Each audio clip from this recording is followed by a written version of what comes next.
This National RTAP in the Cloud training tutorial focuses on the associated data from GTFS Builder to a trip plan.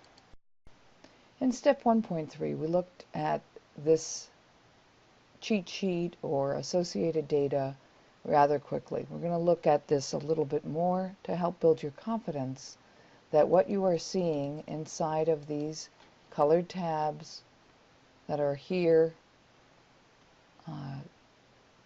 will be the roadmap for you to find the data and update it in the future. For example, the Routes tab identifies that the service we're providing is a bus. This generates the icon for bus.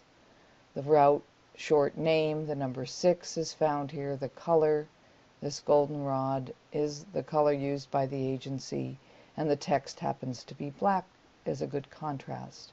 All of this is within the Routes tab. For example, the arrival time, departure time within the Stop Times tab in green, the service ID, trip ID, direction ID in purple come originally from the Schedules workbook, and then we bring them into the Import-Export workbook here, and that's what generates that portion of the trip plan. When you're looking at the stop name, where you're starting from, where you're going, and the latitude and longitude, those come from the blue tab, which is our Stops tab. And that's what we'll be focusing on with today's discussion on how to gather a bus stop. We encourage you to enter not only the trip head sign that's required, but also the stop head sign, and that is what would override and fill in this data element for which direction the bus is going. The cost, although we're not focusing today on the fares attribute, GTFS Builder will support it. We'll have helpful videos on that. And it's within these two pink tabs, Fare Attributes and Fare Rules, for the one-way adult fare. The red tab includes the agency name, the agency fare URL. Behind this is the agency URL that the customer can click to, and the phone number. Lastly, when you're logged into your Google account, you'll be able to see which feed is actually being published at this time to confirm that whether the data that's accurate is what you published and intended.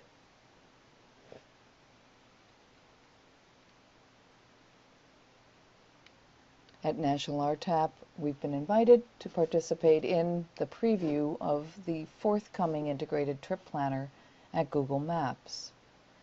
While this may not be the exact final format, we'd like you to be aware that the same data elements that you'll be providing GTFS Builder will be fully functional at Google Maps in the future. A trip plan might be opened and you'll see the details of this goldenrod trip plan number 6 between our Wallace-Neyland area and 5th and Coda Central Civic area.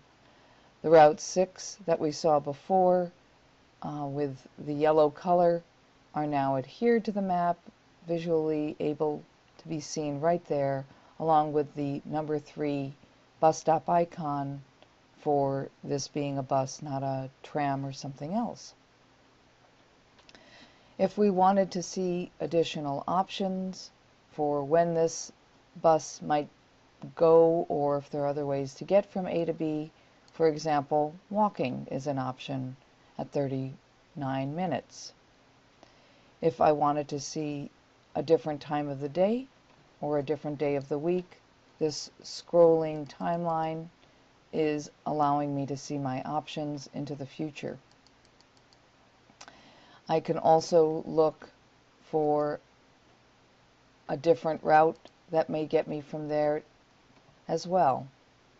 So this feature is new to the forthcoming Google Maps.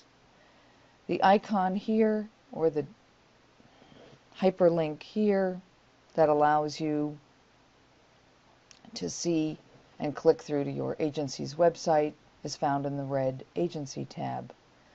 The agency fare URL is found here also in the red Agency tab. fare information displays. And while I don't see the phone number right now, in some tests of this over the last few weeks, I have seen the phone number. So we'll encourage you to still enter that data.